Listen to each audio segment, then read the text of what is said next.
Magandang araw po mga minamahal ng mga magulang at kapatid sa channel na to kung saan po sinasipit ng Diyos sa mga katanungan sa puso't isip natin sa pamamagitan ng salita niyang Biblia. So ngayon po mag-usapan po natin ay tungkol po sa isang klase ng Biblia. Ito, yung tanong po natin, pamagat natin paksa, ano ang Catholic Bible?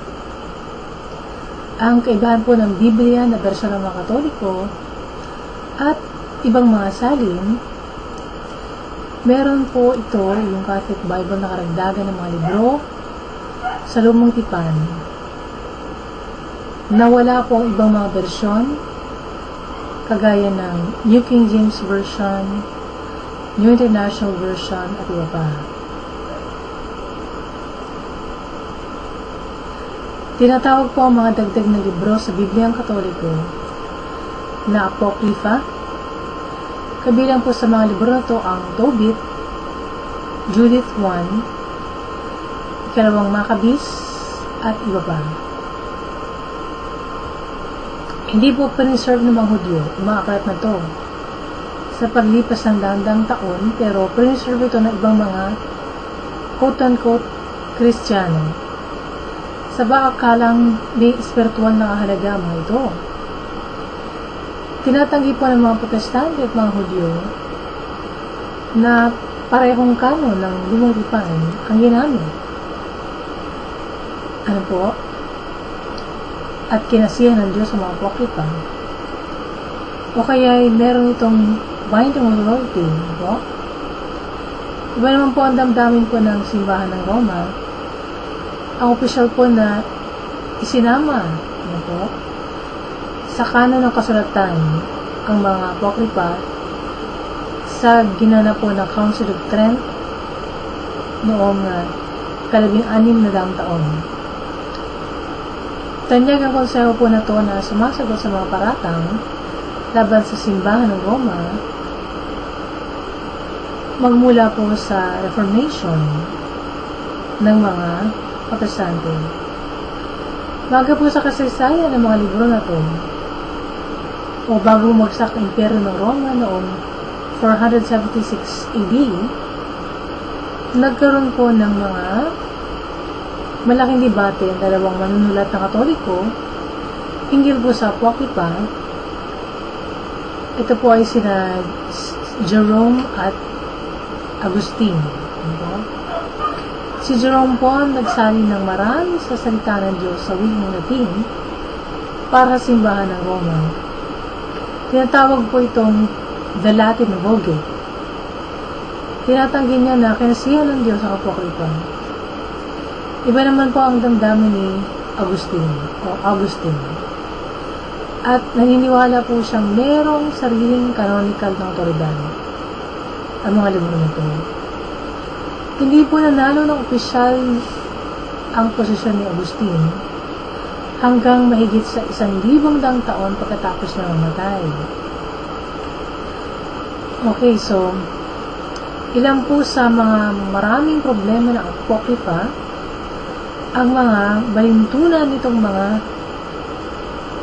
kwento, mga mali sa kasaysayan at mga kontradiksyon. Hindi maganda ang pagkakasulat nito o literary quality at mawagsak po ito sa pagsubok na kung tawagin po ni Josh McDowell na internal evidence test. Si Josh McDowell po isang Kristiyano at siya po ay apologist na po. Pinapagtanggol po niya maraming mga paniniwala ng mga Kristiyano.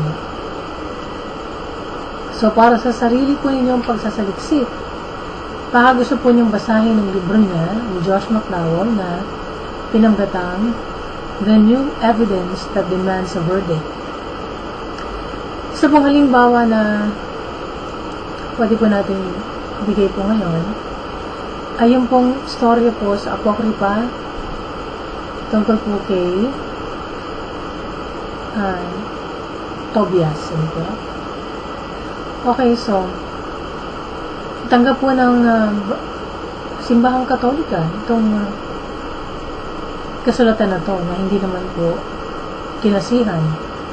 So dito po, ayon po sa kwento, nabulag po ang isang ama na Hudyo dahil naibutan po ng isang ibon. Kaya sinugo niya ang anak niya para mangolekta ng pagkakautang. Nakakuha siya sa kanyang paglalakbay ng isang puso, atay at abdo ng isda.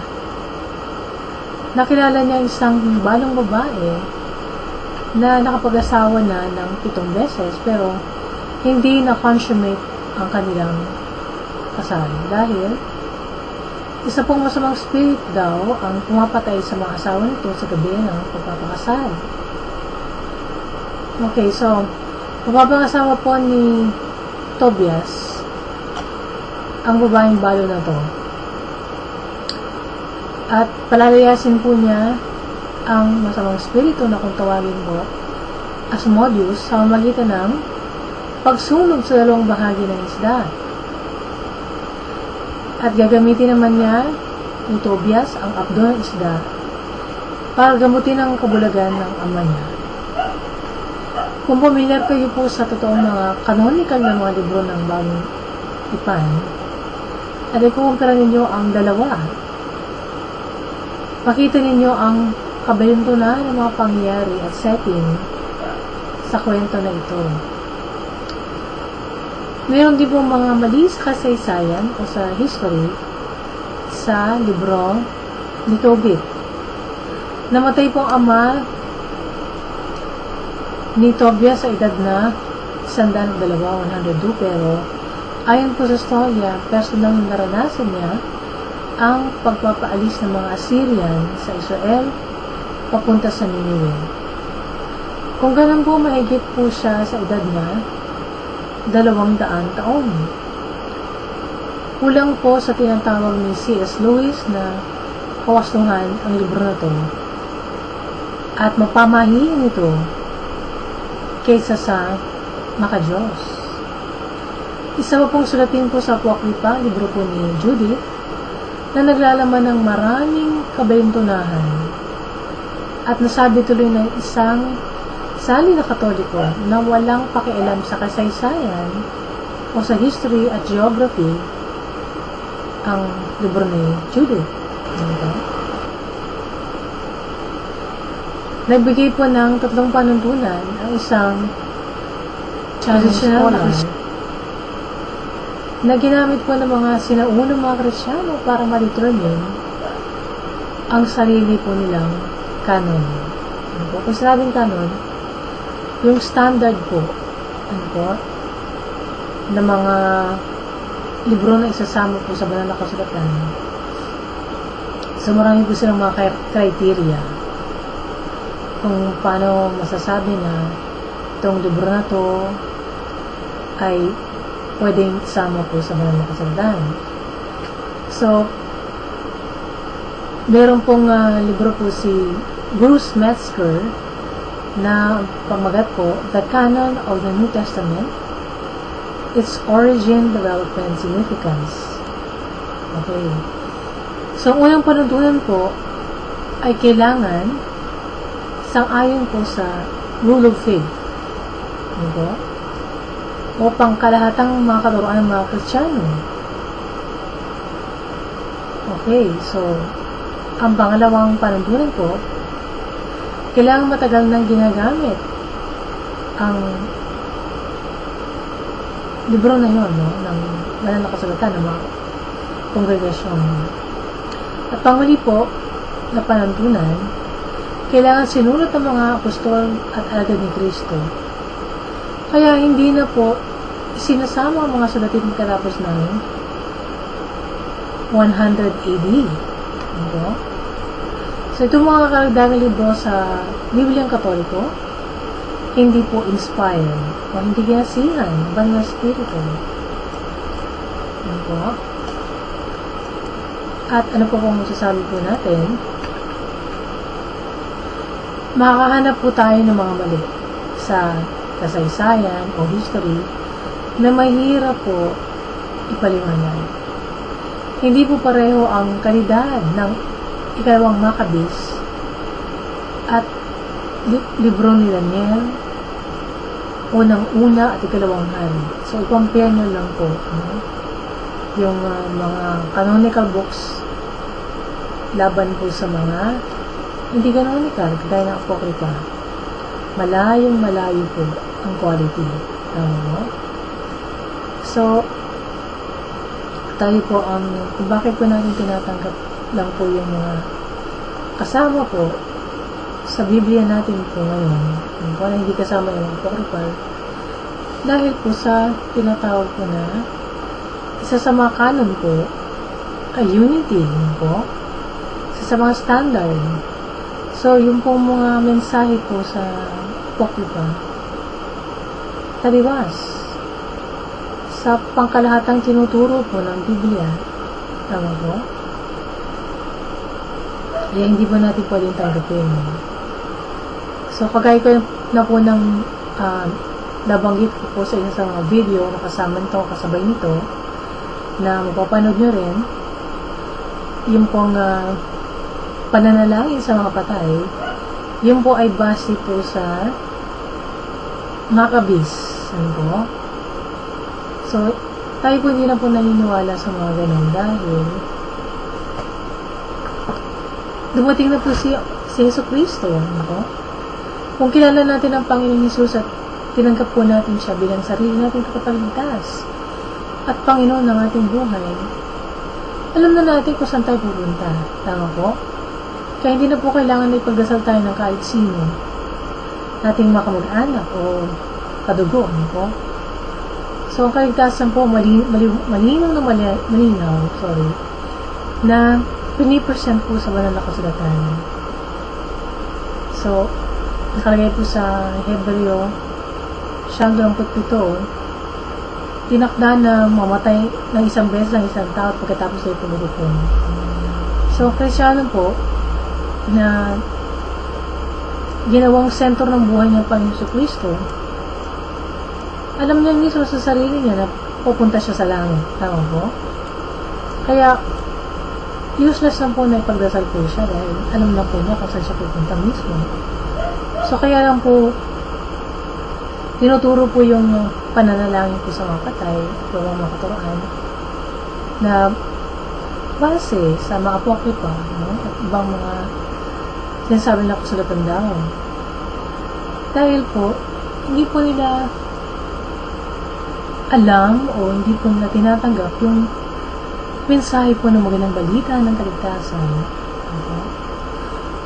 So, kung kayo lang pong nanonood kayo ng mga ganong klaseng programa, ano po? So, pwede niyo pong malaman, kahit ngayon, ngayon din, po, kung saan po kayo pupunta pagkamatay niyo. Kasi lahat ng tao pupunta doon, maliban na lang kung makakasama tayo sa tinatawag na rapture of the church, kung saan dadagitin ng Panginoon. O susundin niya yung kanyang mga tinawag at pinili. At yung mga handa sa kanyang pagdating. Okay? So, una po kailangan niyo pong malaman na mahal tayo po ng Panginoon. Mahal tayo ng Diyos. At meron po siyang napakagandang plano para sa buhay po natin. Okay, so, kaya po nangyari po nung ginawa niya pong buong universe at ginawa niya yung tao, nilagyan niya pong mga tao sa isang napakagandang at napaka-perfectong lugar. Okay? Kung saan pwede po niyang makapisa ng mga tao. Tama po? Kaya lang, ang nangyari po, sumuway sila at Eva. Nagkasala sila sa Diyos, kaya nasira ang magandang relasyon ko nila. Naputol dahil sa kasalanan. Kaya kung matatandaan niyo po, sila po ay napalayas sa hardin ng paraiso.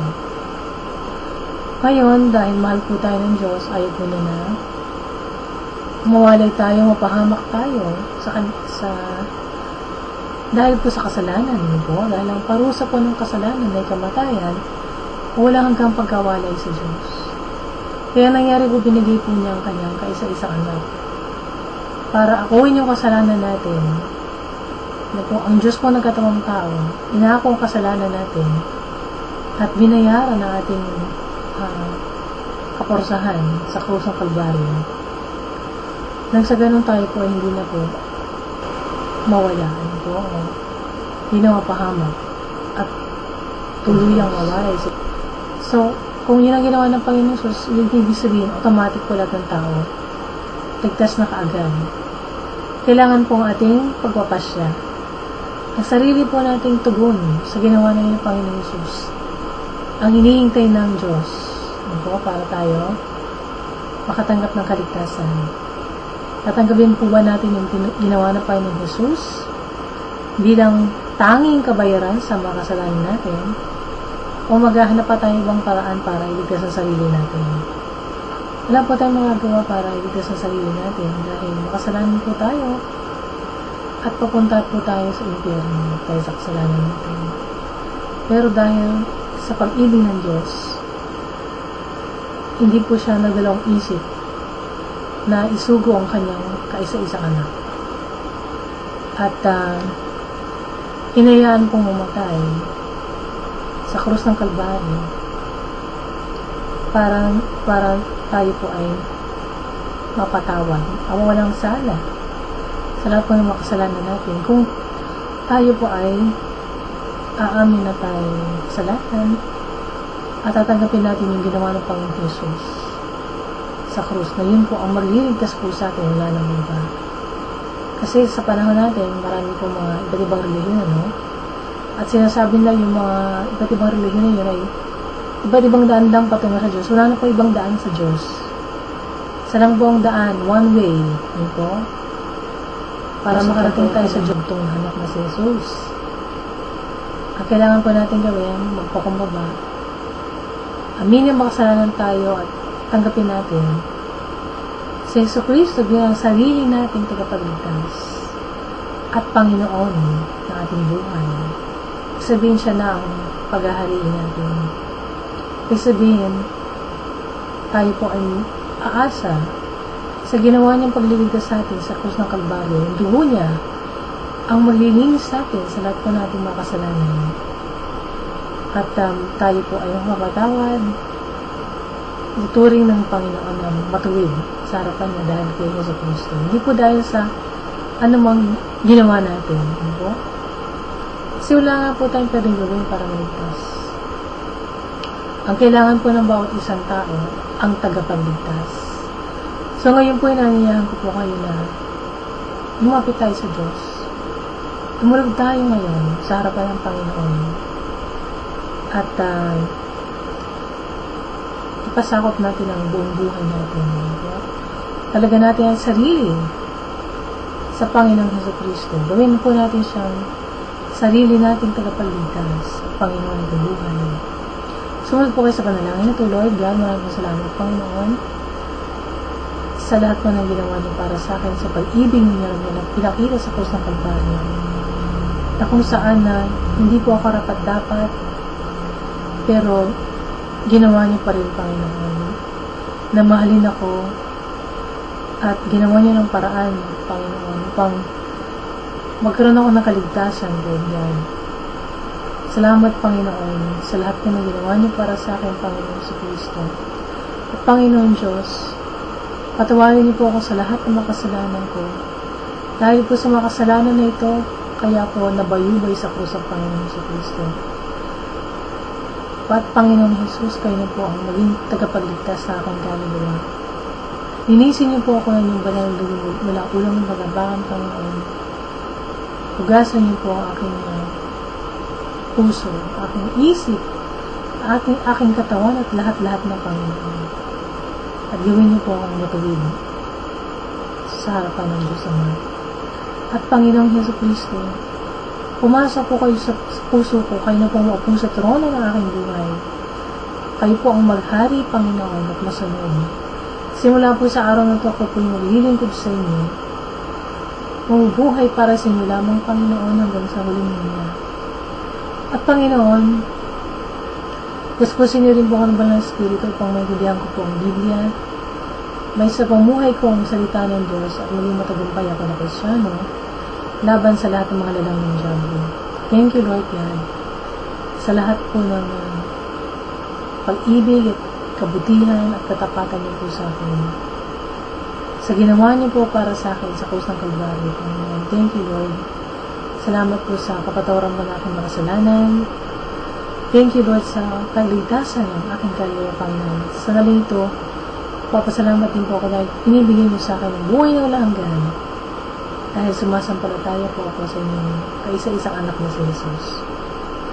Sa lahat po ng mga linano niyong maganda para sa akin, pinupuri ko po kayo, Panginoon, kaya salamatan ng aking dalangin sa matamis sa pangalan ng Jesus. Amen. So kaya yung dalangin yan, magsaya kayong magtatalong kayo sa tuwa dahil napatawad na ng Diyos ang lahat ng kasalanan niyo. Pamalitan niyo po sa mga kamag-anak niyo, mga kasama niyo sa bahay, na Kristiyano na kayo. Napatawad na ng Diyos ang lahat ng kasalanan niyo at papunta na kayo sa langit. Sa para lumago kayo sa pananampalataya, pagbasa kayo ng Bible, galing niyo pong magbasa kahit one chapter a day, sumunod po sa Gospel of John, para makilala niyo ang Panginoon si Kristo. Sumunod, mga prayer church, ang kung pinapangaraw po ay salita ng Diyos. Walang dagdag, walang bawas, mula Genesis to Revelation, at ang mga tao po ay malayang magbasa ng Bible sa sarili nila. Di po nabawalan ng mga pastor at ministry. At sumunod mga na po tayo ng church, kung saan ang tinataas po ay isang pangalan lang, pangalan ni Jesucristo, di pangalan ng simbahan, di pangalan ni Mama Mary, di pangalan ni Pope Francis o kaya ng pastor yun ang buwang appointed Son of God. Dahil si Kristo lang po ang nag-iisang daan. Ano po? Patungo sa kayo po ay nabalas sa ating programa ngayon, pwede po kayong magpadala sa akin ng email o kaya text, pwede kayo mag-tweet. Meron kayo madagdag ng mga tanong, feedback, suggestion, comment, o kaya search nyo lang po dyan sa baba, meron din pong space dyan.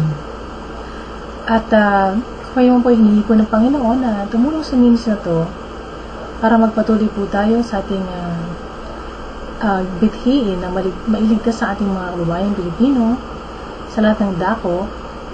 Welcome po yung tulong na panalangin, tulong na pinansyal.